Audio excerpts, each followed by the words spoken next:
Hello friends, ಬದುಕಿಗೆ ಸ್ಫೂರ್ತಿ YouTube channel ವೀಕ್ಷಕರಿಗೆ ನಮಸ್ಕಾರಗಳು. ಇನ್ಸ್ಟಾಗ್ರಾಮಲ್ಲಿ ಎಷ್ಟು ವೀಡಿಯೋಸ್ ನೋಡಿದ್ರು ನಮಗೆ ರಿಪೀಟ್ ಆಗಿ ಒಂದು ಮೂವಿ ಇದು ಸಾಂಗ್ ಬರ್ತಾನೆ ಇದೆ. ಅದು ರವಿಚಂದ್ರನ್ ಸರ್ ಇಂದು ಶಾಂತಿ ಕ್ರಾಂತಿ ಮೂವಿ ರಿಲೀಸ್ ಆಗಬೇಕು ಅಂತ ಅಂದ್ಬಿಟ್ಟು. ಸೊ ಇದು ತುಂಬ ಕೋಟ್ಯಾಂತರ ಜನರ ವಿಶಸ್. ಇದು ಆ್ಯಕ್ಚುಲಿ ನನಗಂತೂ ತುಂಬಾ ಖುಷಿ ಆಯಿತು. ಯಾಕೆ ಅಂದರೆ ನಾವು ತುಂಬ ಇಂಟರ್ವ್ಯೂಸಲ್ಲಿ ನೋಡಿದ್ದೀವಿ, ಅವರಿಗೆ ಮೇಜರ್ ಆಗಿ ತುಂಬಾ ಒಂದು ಲಾಸ್ ಮಾಡಿದಂಥ ಮೂವಿ ಅಂದರೆ ಶಾಂತಿ ಕ್ರಾಂತಿ.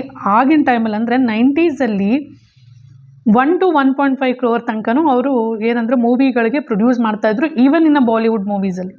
ಆದರೆ for the first time in Kannada ನಮ್ಮ ಒಬ್ಬ ರವಿಚಂದ್ರನ್ ಸರ್ ಅವರು ಒಬ್ಬ ಡೈರೆಕ್ಟರ್ ಆಗಿ, ಪ್ರೊಡ್ಯೂಸರ್ ಆಗಿ ಮತ್ತು ಹೀರೋ ಆಗಿ 4 ಲ್ಯಾಂಗ್ವೇಜಸಲ್ಲಿ, ಅಂದರೆ ಈಗಿನ ಥರ ಟೆಕ್ನಾಲಜಿ ಯೂಸ್ ಮಾಡಿಕೊಂಡು ಲ್ಯಾಂಗ್ವೇಜ್ ಚೇಂಜ್ ಮಾಡ್ತಾ ಇಲ್ಲ, ಒಂದೇ ಒಂದು ಪ್ರತಿ ಪ್ಲೇಸಲ್ಲೂ 4 ಸರಿ ಶಾರ್ಟ್ನ ತೊಗೊಳ್ತಾ ಇದ್ರಂತೆ. ಸೊ ಇದು ರಿಯಲಿ ಕೇಳಲಿಕ್ಕೆ ತುಂಬಾ ಒಂದು ಅಮೇಝಿಂಗ್ ಅನಿಸುತ್ತಲ್ವ.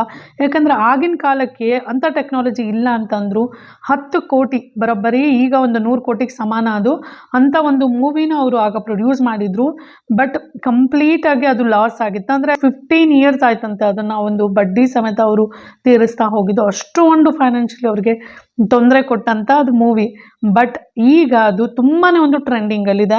ಏನಪ್ಪ ಅಂದ್ರೆ ಅದು ಮತ್ತೆ ರಿಲೀಸ್ ಆಗಲಿ ಸೋಷಿಯಲ್ ಮೀಡಿಯಾದಲ್ಲಿ ಅಷ್ಟೇ ಅಲ್ಲ, ಈವನ್ ಇನ್ ದ ಬಾಕ್ಸ್ ಆಫೀಸಲ್ಲಿ, ಅಂದರೆ ಈವನ್ ಇನ್ ದ ಸಿನಿಮಾ ಥಿಯೇಟರ್ಸಲ್ಲೂ ಅದು ಸೂಪರ್ ಡೂಪರ್ ಹಿಟ್ ಆಗಲಿ ಅಂತ ಅಂದ್ಬಿಟ್ಟು ಆಶಿಸೋಣ. ಯಾಕೆ ಅಂದರೆ ಇಲ್ಲಿ ಮಾತ್ರ ಸೋಷಿಯಲ್ ಮೀಡಿಯಾದಲ್ಲಿ ನೀವು ಕುತ್ಕೊಂಡು ಮನೇಲಿ ನೋಡಿ ಓಕೆ ಎಂಜಾಯ್ ಮಾಡಿ ರಿಲೀಸ್ ಮಾಡಿ ಅಂತ ಹಾಕೋದಲ್ಲ. ಈವನ್ ಮೂವಿಗೆ ಹೋಗಿ, ಅಂದರೆ ನಾನು ಅಷ್ಟೇ ಅಥವಾ ನೀವು ಅಷ್ಟೇ, ಎಲ್ಲರೂ ವಿತ್ ಫ್ಯಾಮಿಲಿ ಮೂವಿ ನೋಡಿ ರವಿಚಂದ್ರನ್ ಸರ್ಗೆ ಸಪೋರ್ಟ್ ಮಾಡೋಣ. ಸೊ ನಾವು ಕಂಡಿರೋ ಹಾಗೆ ಕರ್ನಾಟಕದ ಅತ್ಯುತ್ತಮ ಹೀರೋ ಮತ್ತು ಡೈರೆಕ್ಟರ್ ಅಂತ ಹೇಳ್ಬೋದು. ಇಲ್ಲಿ ತನಕ ನಾನಂತೂ ಅಂಥ ಹೀರೋ ಮತ್ತು ಡೈರೆಕ್ಟ್ರನ್ನ ಕಂಡೇ ಇಲ್ಲ. ಬಿಕಾಸ್ ಎಲ್ಲರೂ ದುಡ್ಡಿನಿಂದ ಹೊಡೋಗ್ತಾರೆ, ಆದರೆ ಅಭಿಮಾನಿಗಳಿಗೆ ಒಂದು ಒಳ್ಳೆ ಮೂವಿ ಕೊಡಬೇಕು, ನನಗೆ ಲಾಸ್ ಆದರೂ ಪರವಾಗಿಲ್ಲ ಅಂತ ಅಂದ್ಬಿಟ್ಟು ಇಲ್ಲಿವರೆಗೂ ಕೆಲಸ ಮಾಡಿದಂಥ ಏಕೈಕ ಹೀರೋ ಮತ್ತು ಡೈರೆಕ್ಟರ್ ಅಂತ ಅಂದರೆ ರವಿಚಂದ್ರನ್ ಸರ್ ಕೆಲಸ ಕೊಟ್ಟಿದ್ದಾರೆ. ಸೊ ನಾನು ವೀಕೆಂಡ್ ವಿತ್ ರಮೇಶ್ ಅಲ್ಲಿ ಈಗ ಒಂದು 7 to 8 years 9 years ಆಯ್ತೇನಪ್ಪ. ಸೊ ಆಗಲೇ ನಾನು ನೋಡಿದ್ದೆ, ಅವ್ರ ವೈಫ್ ಹೇಳಿದ್ರು ರವಿಚಂದ್ರನ್ ಈಸ್ ಎ ರವಿಚಂದ್ರನ್ ಅಂತ, ಅಂದರೆ ಅವ್ರ ಥರ ಮತ್ತೆ ಇನ್ಯಾರು ಬರ್ಲಿಕ್ಕೆ ಸಾಧ್ಯನೇ ಇಲ್ಲ ಅಂತ ಅಂದ್ಬಿಟ್ಟು. Bold person, very bold. Definitely ಆ ಮಾತು ನಿಜ. ಬಿಕಾಸ್ ಇಲ್ಲಿ ತನಕನೂ ಅವ್ರ ಥರ ಅಂತ ಡೈರೆಕ್ಟರ್ ಮತ್ತು ಪ್ರೊಡ್ಯೂಸರ್ ಮತ್ತು ಹೀರೋ ನಾನು ನೋಡೇ ಇಲ್ಲ. ಬಿಕಾಸ್ ನಾವು ನೋಡಿದ್ರೆ ಎಲ್ಲ ಆಲ್ಮೋಸ್ಟ್ 100% ಹೀರೋಸ್ ಅವರು ಜನಗಳಿಗೆ ಮೆಸೇಜ್ ಕೊಡುವಂಥ ಒಂದು ದಿಕ್ಕಿನಲ್ಲಿ ಹೋಗ್ತಾನೆ ಇಲ್ಲ. ಈಗಂತೂ ಕಂಪ್ಲೀಟ್ ಕನ್ನಡ ಇಂಡಸ್ಟ್ರಿಯಲ್ಲಿ ಬರುವಂಥ ಎಲ್ಲ ಮೂವೀಸು ಜಸ್ಟ್ ಮನಿ ಓರಿಯೆಂಟೆಡು, ಮನಿ ಮಾಡ್ಲಿಕ್ಕೆ ಅಂತ ಅಂದ್ಬಿಟ್ಟು ಹೀರೋಗಳು ಮೂವೀಸ್ ಮಾಡ್ತಾ ಇದ್ದಾರೆ.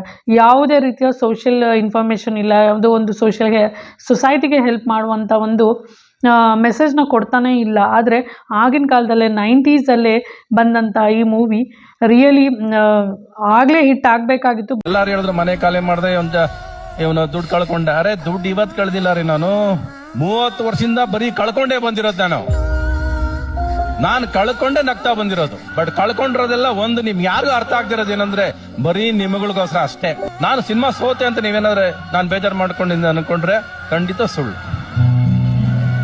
ನಿಮಗ್ ನಾನು ಮೆಚ್ಚಿಸ್ಲಿಲ್ವ ಅಂತ ಬೇಜಾರಾಗಿದೆ ನನಗೆ. ಪಿಕ್ಚರ್ಗೆ ನೀವು ನುಗ್ಗಿ ಅಭ್ಯಾಸ ನಿಮ್ಗೆ, ಮತ್ತೆ ವಾಪಸ್ ನೀವು ನನ್ನ ಸಿನಿಮಾ ನೋಡಕ್ಕೆ ನುಗ್ಗುತ್ತೀರಾ, ಆ ದಿವಸ ಬರುತ್ತೆ, ಆ ಕೆಲಸ ಮಾಡೇ ಮಾಡ್ತೀನಿ ನಾನು. ಆಗಿನ ಪರಿಸ್ಥಿತಿಗಳು ಹೇಗಿತ್ತೋ ಗೊತ್ತಿಲ್ಲ, ಬಟ್ ಈಗ ಫೇಲ್ಯೂರ್ ಕಂಡಂತ ಆ ಮೂವಿಗೆ ಫುಲ್ ಸಕ್ಸಸ್ ಸಿಗಲಿ ಅಂತ ಅಂದ್ಬಿಟ್ಟು ಆಶಿಸೋಣ. ರವಿಚಂದ್ರನ್ ಅವರ ಒಂದು ಕ್ರಿಯೇಟಿವ್ ಮೈಂಡು ಆ್ಯಕ್ಚುಲಿ ಆಗಿನ ಕಾಲದಲ್ಲೇ 30 years ಮುಂದೆ ರನ್ ಆಗಿದೆ. ಸೊ ಹಾಗಾಗಿ ಆಗಿನ ಒಂದು ಜನಗಳಿಗೆ ಆ ಮೂವಿ ಇಷ್ಟ ಆಗಿಲ್ಲ. ಬಟ್ ಪ್ರೆಸೆಂಟ್ ಅದು ತುಂಬ ರಿಯಲ್ ಲೈಫ್ಗೆ ಕನೆಕ್ಟ್ ಆಗಿದೆ ಅಂತಲೇ ಹೇಳ್ಬೋದು. 9 ಹಾಡುಗಳೇನಿದೆ ಎಲ್ಲ ಲೈನ್ಗಳಲ್ಲೂ ಒಂದು ಒಳ್ಳೆಯ ಒಂದು ಸಂದೇಶ ಬರುತ್ತೆ. ಅದರಲ್ಲೂ ಹುಟ್ಟೋದು ಯಾಕೆ ಸಾಯೋದು ಯಾಕೆ ಮತ್ತು ಬರೀ ಬೆತ್ತಲೆ ಜನರ ನಡುವೆ ಬಟ್ಟೆ ತೊಟ್ಟರೆ ಮನ್ನಣೆ ಇಲ್ಲ. ರಿಯಲಿ ಈ ಲೈನ್ಸ್ಗಳು ಈ ಮೂವಿ ಈ ಸಾಂಗಿನ ಎಲ್ಲ ಲೈನ್ಸ್ಗಳು ಸೂಪರ್ ಹಿಟ್. ನಾವು ನೋಡ್ತಾ ಇದ್ವಿ ಲಾಸ್ಟ್ ಇಯರ್ ಸಮೀರ್ MD ಅವರ ಒಂದು ವಿಡಿಯೋ ವೈರಲ್ ಆಗುತ್ತೆ ಸೌಜನ್ಯದು ಕೇಸ್ ಬಗ್ಗೆ. ಆಗ n ನಂಬರ್ ಆಫ್ ವಿಡಿಯೋಸ್ ಬಂತು ಈ ಸಾಂಗ್ ಮೇಲೆ, ಸೌಜನ್ಯ ಸ್ಟೋರಿ ಇಟ್ಕೊಂಡು ತುಂಬ ಜನ ರೀಲ್ಸ್ ಮಾಡಿದ್ರು. ಸೊ ಎಷ್ಟೋ ಜನ ನ್ಯಾಯಕ್ಕೋಸ್ಕರ ಹಂಬಲಿಸ್ತಾ ಇದ್ದಾರೆ. ಈಗಲೂ ಕೋಟ್ಯಾಂತರ ಜನ. ಮೂವಿಯಲ್ಲಂತೂ ನ್ಯಾಯ ಸಿಕ್ಕಿದೆ. ಒಬ್ಬ ಪ್ರಭಾವಿ, ಶ್ರೀಮಂತ ಮತ್ತು ಸಮಾಜದಲ್ಲಿ ಒಳ್ಳೆಯವನಂತೆ ಕಾಣುವ ಒಬ್ಬ ವ್ಯಕ್ತಿಯ ಎದುರುಗಡೆ ಕೇವಲ ಪೊಲೀಸ್ ಅಧಿಕಾರಿ ನಿಂತು ಹೋರಾಟವನ್ನು ನಡೆಸಿದಂಥ ಒಂದು ಸ್ಟೋರಿ ತುಂಬ ರೋಮಾಂಚನಕ ಮತ್ತು ತುಂಬ ಒಂದು ಇನ್ಸ್ಪೈರಿಂಗ್ ಆಗಿದೆ. ಸೊ ಅದೇ ರೀತಿ ಇಷ್ಟು ವರ್ಷಗಳ ಕಾಲ ಸೌಜನ್ಯನ ಕೊಂದವರು ಯಾರು ಅಂತಂದ್ಬಿಟ್ಟು ಕಾಡುತ್ತಿರುವ ಪ್ರಶ್ನೆಗೆ ಉತ್ತರ ಸಿಕ್ಕಿಲ್ಲ. ಸೊ ಅದು ಅಷ್ಟೇ. ಸೊ ಆ ಮೂವಿಯಲ್ಲಿ ಹೇಗೆ ರವಿಚಂದ್ರನ್ ಸರ್ ಅವರು ಹೋರಾಟ ನಡೆಸ್ತಾರೋ ಅದೇ ರೀತಿ ನಿಜ ಜೀವನದಲ್ಲೂ ನಾವು ಸೌಜನ್ಯ ಹೋರಾಟಗಾರನ ನೋಡ್ತಾ ಇದ್ದೀವಿ. ಸೌಜನ್ಯ ಹೋರಾಟಗಾರರಿಗೆ ನಿಂದಿಸಿದ್ದಾರೆ ಅಂದರೆ ಹೇಳಲಿಕ್ಕಾಗಲ್ಲ, ಅಷ್ಟೊಂದು ನಿಂದಿಸಿದ್ದಾರೆ ಸಮಾಜ. ಬಿಕಾಸ್ ನಾವು ನ್ಯಾಯ ಕೇಳಿಬಿಟ್ರೆ ಅವರಷ್ಟು ಕೆಟ್ಟವ್ರು ಯಾರೂ ಇಲ್ಲ ಅನ್ನೋ ರೀತಿ ಅಂತ ಒಂದು ಸೊಸೈಟಿ, ಒಂದು ಸಮಾಜ ನಿರ್ಮಾಣ ಆಗಿದೆ ನಮ್ಮ ಸುತ್ತಮುತ್ತ. ಸೊ ಎಷ್ಟೇ ಕುಗ್ಸ್ಲಿಕ್ಕೆ ಪ್ರಯತ್ನ ಪಟ್ಟರು ಅವ್ರನ್ನ ಯಾರೂ ಕುಗ್ಸ್ಲಿಕ್ಕೆ ಆಗಿಲ್ಲ. ಬಿಕಾಸ್ ಇಲ್ಲಿ ದೇವರ ಶಕ್ತಿ ಸಹ ಇದೆ. ಸೌಜನ್ಯ ಚಾಮುಂಡೇಶ್ವರಿ ತಾಯಿಯ ಒಂದು ಉಪವಾಸ ಮಾಡಿ ಅವತ್ತು ಪೂಜೆ ಮಾಡಿ ಹೋಗಿರ್ತಾಳೆ. ಸೊ ಆ ತಾಯಿಯ ಒಂದು ಆಶೀರ್ವಾದ ಆಗಿರ್ಬೋದು, ಅಥವಾ ಮಂಜುನಾಥ ಸ್ವಾಮಿ ಮತ್ತು ಅಣ್ಣಪ್ಪ ಸ್ವಾಮಿ ನೆಲೆಸಿರುವಂಥ ನೆಲೆಯಲ್ಲಿ ಇದು ನಡೆದಿರುವಂಥ ಕೃತ್ಯ ಆಗಿರೋದ್ರಿಂದ ಪದೇ ಪದೇ ಅದು ಎಷ್ಟೇ ಒಂದು ಮಣ್ಣಲ್ಲಿ ಮಣ್ಪಾಲು ಆಗ್ತಿದೆ ಅಂದ್ರೂ ಮತ್ತೆ ಅದು ಎದ್ದು ಬರ್ತಿದೆ. ಅಷ್ಟೇ ಅಲ್ಲ, ಸೌಜನ್ಯ ಹೋರಾಟಗಾರರು ಎಷ್ಟೇ ಅವ್ರನ್ನ ತುಳಿಯೋಕ್ಕೆ ಪ್ರಯತ್ನ ಪಟ್ಟರೂ ಸಹ ಅವರು ಇನ್ನಷ್ಟು ಮೇಲ್ ಬರ್ತಿದ್ದಾರೆ, ಅಂದರೆ ಇನ್ನಷ್ಟು ಹೋರಾಟಕ್ಕೆ ಸಜ್ಜಾಗ್ತಿದ್ದಾರೆ ಹೊರತು ಯಾವುದೇ ರೀತಿಯ ಹಿಂದೆ ಇಟ್ಟಿಲ್ಲ ಅವರ ಹೆಜ್ಜೆನೂ.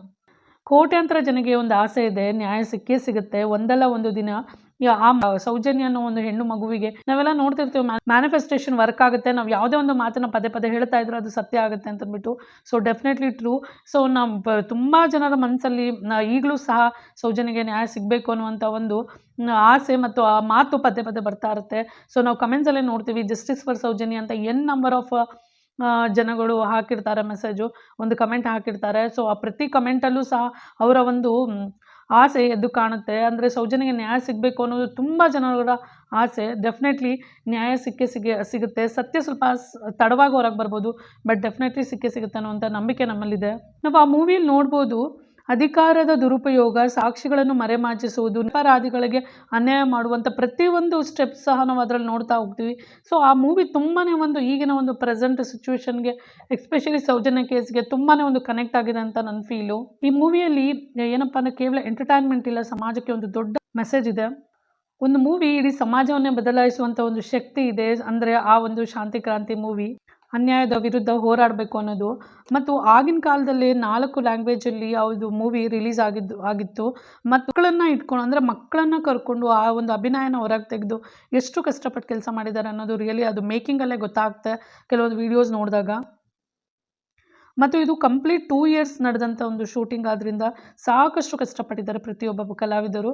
ಸೊ ಆ ಪ್ರತಿಯೊಬ್ಬ ಕಲಾವಿದರಿಗೆ ಆಗ ಸಿಕ್ಕಲಿಲ್ಲ ಒಂದು ಸಕ್ಸಸ್, ಬಟ್ ಈಗ ಫುಲ್ ಆಫ್ ಸಕ್ಸಸ್ ಕಾಣಬೇಕು ಆ ಮೂವಿ. ಸೊ ಡೆಫಿನೆಟ್ಲಿ ಎಲ್ಲರೂ ಒಂದು ಥಿಯೇಟ್ರಿಗೆ ಹೋಗಿ ಮೂವಿ ನೋಡಿ ಸೂಪರ್ ಹಿಟ್ ಮಾಡೋಣ. ತುಂಬ ಇಂಟರ್ವ್ಯೂಸಲ್ಲಿ ರವಿಚಂದ್ರನ್ ಸರ್ ಹೇಳ್ಕೊಂಡಿದ್ದಾರೆ, ನಾನು ಜನಗಳಿಗೋಸ್ಕರ, ಅಂದರೆ ಅಭಿಮಾನಿಗಳಿಗೋಸ್ಕರ ಮಾಡಿದ್ದೀನಿ ಮೂವಿ. ಸೊ ನನ್ನ ಒಂದು ಫ್ಯಾಮಿಲಿಗೂ ಸಹ ನಾನು ಅನ್ಯಾಯ ಮಾಡಿದ್ದೀನಿ ಅಂತ. ಬಿಕಾಸ್ ಅವರ ಒಂದು ಫ್ಯಾಮಿಲಿಗೆ ಈಗ ಎಲ್ಲ ಮಕ್ಕಳು ಏನು ಎಕ್ಸ್ಪೆಕ್ಟ್ ಮಾಡ್ತಾರೆ, ತಂದೆ ಆದವರು ಎಷ್ಟು ದುಡಿದ್ರು ಅಂದ್ಬಿಟ್ಟು ಎಕ್ಸ್ಪೆಕ್ಟ್ ಮಾಡ್ತಾರೆ. ಬಟ್ ಅವರ ಫ್ಯಾಮಿಲಿ ಕಂಪ್ಲೀಟಾಗಿ ಒಂದು ಮೂವಿಗೆ, ಒಂದು ಸಿನಿಮಾ ರಂಗಕ್ಕೆ ಒಂದು ಡೆಡಿಕೇಟ್ ಆಗಿದೆ ಅಂತ ಹೇಳ್ಬೋದು. ಶಾಂತಿ ಕ್ರಾಂತಿ ಬಗ್ಗೆ